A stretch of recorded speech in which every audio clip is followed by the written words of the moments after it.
नमस्कार साथियों, मैं सचिन सबनीस एडवोकेट अपने YouTube channel SS legal literacy के माध्यम से आपका स्वागत करता हूं।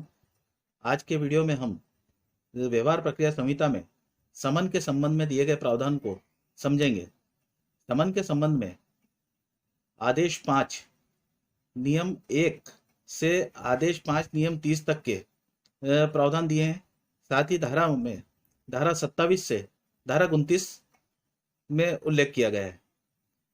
यह धारा या पूरे प्रावधान को अगर देखते हैं तो काफ़ी विस्तृत है और उसको देखते हुए हमने विचार किया है कि हम इसके एक पार्ट में समन की विशेषताएं सारी बताएंगे और दूसरे पार्ट में mode of service of summons को बताएंगे।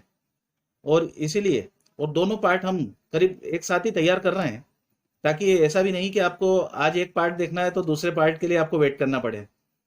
तो मेरा निवेदन ये है कि आप जब एक पहला पार्ट देखेंगे तो साथ ही दूसरा पार्ट भी देखें, और ताकि पूर्णतः समन्स के संबंध में महत्वपूर्ण जानकारियां आपको प्राप्त होगी।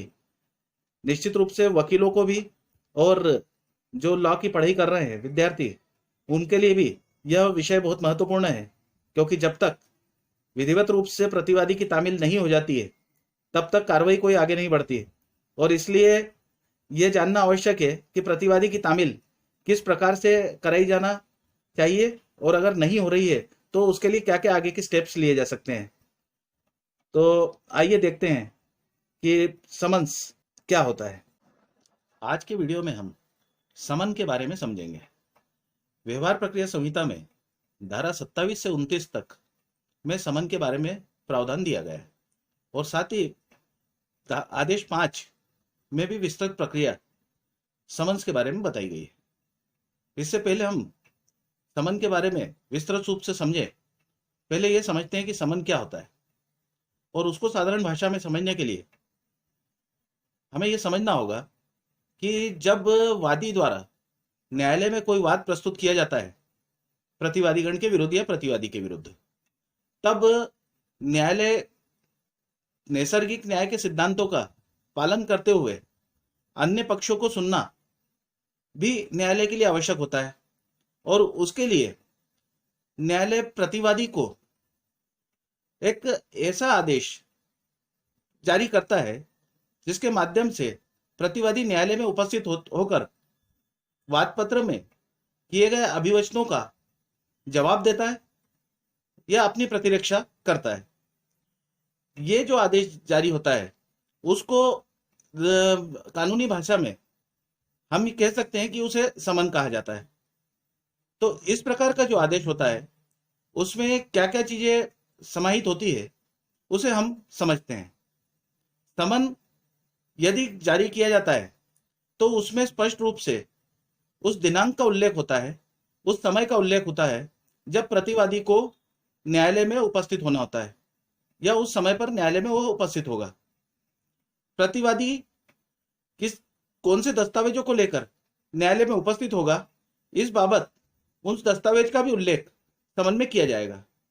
समन जारी करने का क्या प्रयोजन है, उन प्रयोजन को भी उसमें समन में उल्लेखित किया जाएगा, जिस प्रकार ताकि प्रतिवादी को जब समन प्राप्त हो तब उसको इस चीज का ज्ञान हो कि उसे किस बारे में न्यायालय में बुलाया जा रहा है। फिर समन पर न्यायाधीश के हस्ताक्षर होंगे या फिर न्यायालय द्वारा अधिकृत अधिकारी जो कि समन जारी करने के लिए सशक्त किया गया है उसके हस्ताक्षर होंगे। समन पर न्यायालय की मुद्रा लगी होगी। साथ ही प्रत्येक समन के साथ वादपत्र की एक प्रति भी संलग्न की जाएगी। ये सब वो चीजें हो गई कि समन में क्या क्या होता है। अब हम देखते हैं, जब जवाब दावे के लिए प्रतिवादी को समन भेजा जाता है तो उसमें उल्लेखित किया जाता है कि वह 30 समन के निर्वाह होने से 30 दिन के अंदर अपना जवाब स्वयं उपस्थित होकर या अपने अभिभाषक के माध्यम से उपस्थित होकर या अपने अभिकर्ता के माध्यम से, जिसको कि प्रकरण की जानकारी है, उनके माध्यम से उपस्थित होकर न्यायालय में प्रस्तुत करे। यदि वह 30 दिन के अंदर जवाब पेश प्रस्तुत नहीं कर सकता है तो फिर न्यायालय उन कारणों को अभिलिखित करते हुए जवाब प्रस्तुत करने के लिए उसे और अवसर दे सकेंगे, लेकिन किसी भी स्थिति में उक्त अवसर 90 दिन से अधिक नहीं दिया जाएगा। व्यवहार प्रक्रिया संहिता में हुए संशोधन में वाणिज्यिक विवाद के संबंध में कुछ संशोधन किए गए और जिसमें बताया गया कि अधिकतम 120 दिन तक का अवसर जवाब प्रस्तुत करने के लिए दिया जा सकता है। तदुपरांत जवाब प्रस्तुति का अवसर स्वयं समाप्त हो जाएगा। ये तो रही पोजीशन की समन्स में क्या क्या चीजें होना चाहिए, और प्रतिवादी को न्यायालय में उपस्थित होना है तो उपस्थित होने पर वह कितने समय में अपना जवाब दावा प्रस्तुत करेगा। आगे हम देखते हैं कि आदेश 5 व्यवहार प्रक्रिया संहिता में जो नियम बताए गए, जिनके अनुसार समन्स में क्या क्या होना चाहिए, इसे हम समझेंगे। जैसा कि आदेश 5 नियम 1 में बताया कि प्रतिवादी स्वयं भी उपस्थित हो सकता है, अपने अभिकर्ता के माध्यम से भी उपस्थित हो सकता है, अपने अधिवक्ता के माध्यम से उपस्थित हो सकता है, और अधिवक्ता के साथ ऐसे किसी व्यक्ति के माध्यम से भी उपस्थित हो सकता है जिसको कि प्रकरण के संबंध में जानकारी है। आदेश 5 नियम 3 में जो व्यवस्था दी गई उसमें बताया गया कि न्यायालय यदि आवश्यक प्रतीत होता है और प्रकरण के लिए आवश्यक है तो वह उसके संबंध में कोई उचित कारण है तो प्रतिवादी को स्वयं उपस्थित होने के लिए भी, उसके पर्सनल अपीयरेंस के लिए भी आदेश कर सकती है। साथ ही साथ अगर इस प्रकार से कोई आवश्यक है तो इवन वादी को भी स्वीय उपस्थिति के लिए, उसकी स्वयं की पर्सनल अपीयरेंस के लिए आदेशित कर सकती है। इस संबंध में प्रावधान आदेश 5 नियम 3 में दिए गए।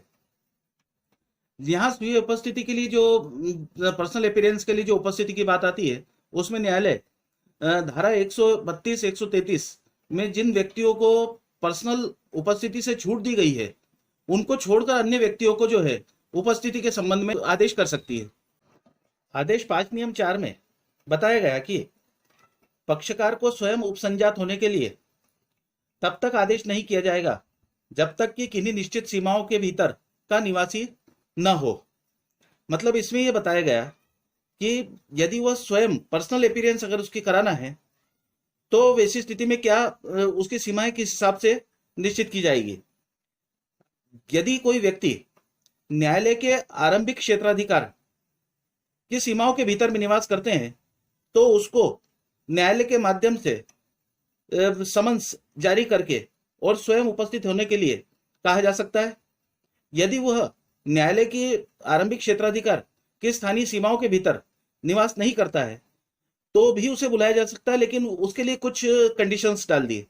उसमें ये बताया गया कि वह करीब न्यायालय के न्याय सदन से करीब 50 मील के फासले पर निवास करता हो। यदि इससे अधिक पे वो निवास करता है, मतलब 200 मील तक भी अगर वो निवास करता है, लेकिन उसका 5/6 भाग के संबंध में कोई रेल हो, स्टीमर हो या कोई पब्लिक ट्रांसपोर्टेशन उपलब्ध हो, मतलब आवागमन के कोई साधन उपलब्ध हो, तब वैसी स्थिति में चाहे 200 मील तक का भी है तो भी उसको पर्सनल अपीयरेंस कराया जा सकता है यदि उसके संबंध में पर्सनल पब्लिक ट्रांसपोर्टेशन उपलब्ध है। इसके बाद आदेश 5 नियम 5 में यह बताया गया कि जो समन्स जारी किया जाता है, जैसे हमने ऊपर बात करी कि समन्स किस प्रयोजन के लिए जारी किया जाएगा, उसका उल्लेख समन्स में किया जाएगा। तो समन्स में यह बताया जाएगा कि वह विवाद्यों के स्थिरीकरण के लिए या अंतिम निपटारे के लिए जारी किया जा रहा है। यदि विवाद्यों के स्थिरीकरण के लिए, जैसा हमने पूर्व में भी अपने वीडियोस में विचार किया है कि विवाद्य के स्थिरीकरण जो होते हैं कि जब वाद पत्र आ जाता है और जब जवाब सामने प्रस्तुत किया जाएगा तब दोनों के बीच के जो डिस्प्यूट्स होते हैं उनके संबंध में कोई वाद प्रश्न निर्मित किए जाते हैं या उस बाबत विचार किया जाता है कि दोनों पक्षों के मध्य क्या विवाद्यक है, तब विवाद्यक के स्थिरीकरण के लिए भी समन्स जारी किए जाते हैं। और जहां ऐसी स्थिति बनती है तब न्यायालय विवाद्यक के स्थिरीकरण के लिए जो समन्स जारी करती है उसमें ये अपेक्षा करती है कि प्रतिवादी उपस्थित हो, अपनी ओर से अपने शपथ पत्र, अपना अभिवचन, अपने दस्तावेज प्रस्तुत करें जिसके आधार पर विवाद्यकों का स्थिरीकरण किया जा सके। और जहां वाद अंतिम निपटारे के लिए समन्स जारी किया जाता है वहां भी प्रतिवादी से यह अपेक्षा की जाती है कि वह अपने समर्थन में समस्त साक्ष्य प्रस्तुत करे, जिसके आधार पर विवाद का अंतिम रूप से निपटारा हो सके, उस वाद का अंतिम रूप से निपटारा हो सके। प्रतिवादी की उपस्थिति के लिए कोई नियत दिन तय किया जाता है, उसमें बताया जाता है कि किस तारीख को उसको उपस्थित होना है, और ये इस संबंध में आदेश 5 नियम 6 में व्यवस्था की गई है। मुख्य रूप से 5 नियम 6 में यह बताया कि जो दिन नियत किया जाएगा वो न्यायालय का के चालू कारोबार का दिन होना चाहिए, मतलब उस दिन पूर्ण रूप से न्यायालय खुली होना चाहिए। ऐसा नहीं है कि उसमें हाफ डे है या किसी प्रकार का कोई ये, तो वो दिन बताया जाएगा उसमें जिस दिन न्यायालय पूर्ण रूप से खुली है, ओपन है। अब आगे धारा 28 में बताया गया कि यदि प्रतिवादी अन्य राज्य में निवास करता है तो फिर प्रतिवादी की तामील कैसे कराई जाएगी, और उसमें स्पष्ट रूप से कहा गया कि यदि प्रतिवादी अन्य राज्य में भी रहता है तो वहां पर वह जिस न्यायालय के क्षेत्राधिकार के अंतर्गत रहता है उस न्यायालय को समन भेजा जाएगा। अन्य राज्य की जो विहित रीति है तामील का, उस विहित रीति से तामील कराई जाएगी, और जिस न्यायालय को समन भेजा जाएगा प्रतिवादी की तामील के लिए, वह न्यायालय उसी प्रकार से कार्य करेगा मानो वह समन उसी न्यायालय द्वारा जारी किया गया हो।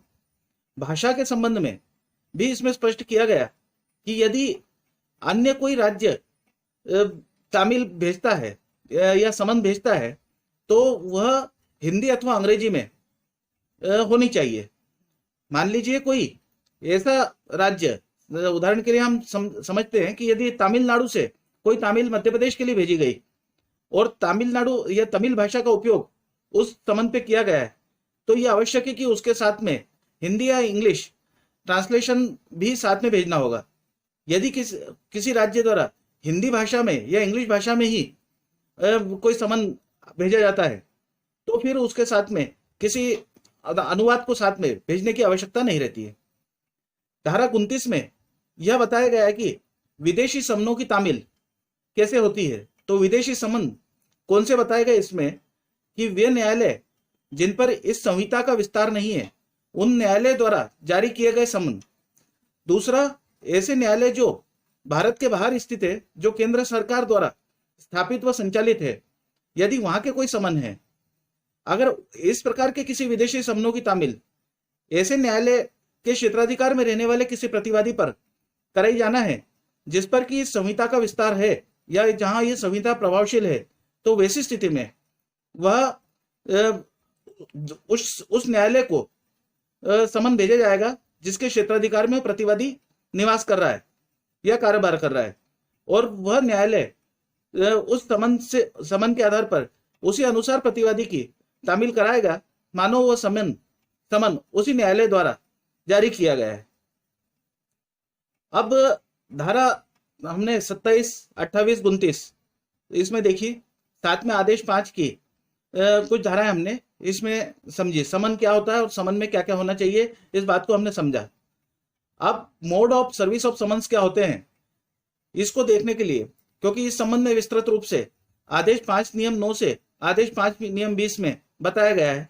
अन्य कुछ विभागों को तामील के संबंध में भी उसमें उल्लेख किया गया है, जिसको हम अपने अगले वीडियो में डिस्कस करेंगे, जिसको कि हमने इस समन संबंधी प्रावधानों के लिए भाग 2 बनाया है। क्योंकि एक विस्तृत रूप से अगर हम एक ही वीडियो में अगर ये लेंगे तो वीडियो काफी लंबा हो जाएगा और उसमें थोड़ी सी दिक्कतें आती है। तो इसको देखते हुए आज का वीडियो जो है आप को कैसा लगा या इसकी जानकारी महत्वपूर्ण लगी है तो आप वीडियो को लाइक करें, शेयर करें। निश्चित रूप से आपके द्वारा जो लाइक किए जाते हैं उससे हमें मोटिवेशन मिलता है और हमें और ही ऊर्जा प्राप्त होती है कि हम ऐसे नए वीडियो और लेटेस्ट वीडियो आपके लिए बना सके। जय हिंद।